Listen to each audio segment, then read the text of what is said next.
I'm trying to paint, and today I'm painting the Necron Overlord.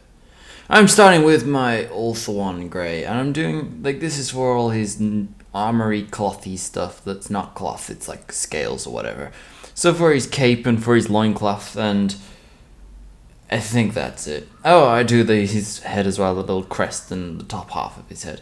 So then I go on to my Ironbreaker, and I'm picking out just his arms and his legs. It's pretty much it. I don't want to get his body. I want to get the center part, the little iconography in the middle there, but not the actual main torso.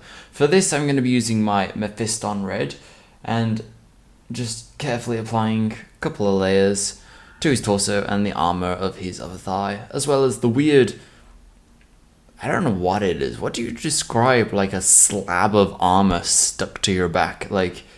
I suppose it's like what a beetle has, but I'm not quite sure what that's called. Anyway, Caliban Green. Just getting his Warsythe, getting the little crystals on this rock on his base, as well as I don't know, anything I want to be glowing green, like the wires and stuff. Here I'm just pointing out that I used Abaddon Black for the handle of his staff, and I used Dawnstone just to pick out that rock there, rather than just wasting time doing it on camera. Figured I'd just point it out afterwards. Bit of Nuln Oil here, putting it in all the cracks and the crevices, just going around the model.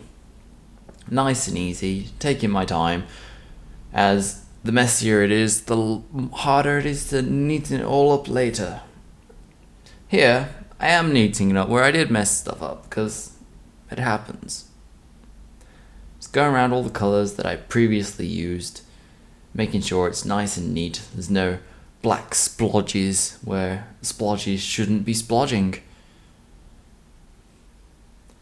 With that task completed, I'm going on to my Skaven Blight Dinge, and I'm just doing little highlights on the black here, and I don't want them to be too thin, as I'm going to be doing a lighter grey highlight now with my Dawnstone over the top of these. And obviously if my Skaven Blight Dinge is too thin, the Dawnstone will just end up covering it up entirely, and then again time would be wasted.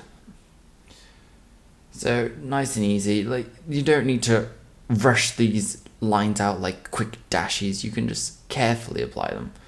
Then with the Mood Green, I am just adding little highlights to my Resurrection Orb and the power cabling within the stomach of my Overlord here, as well as the edges of the Warsythe and stuff. Again, it's better to do them thicker than thinner, as I'm gonna just go with a white to highlight them later, so if I can't do that, then yeah. With my Jokira Orange here, I'm just going around some of the outlines, highlighting the red. It's up to you how much you actually highlight, whether you go around every outline or whatever. It's your choice. Personally, I have a tendency to go a little over the top and outline everything, but it can look good sometimes.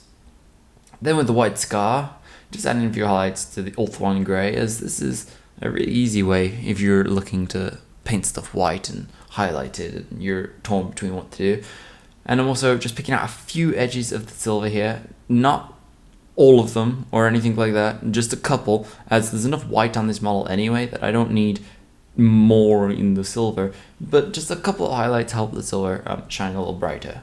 I'm just going around doing a few bits on the green there, just to help the lightning come out. And this is finished model, just spinning around here, and I'll show you a quick view of his Resurrection Orb and his Warsythe here, so you can see what the greens and the whites finally came out looking like. It's pretty decent. It's not that bad. I quite like this guy. So thank you for watching my video. It has been a wonderful time here today.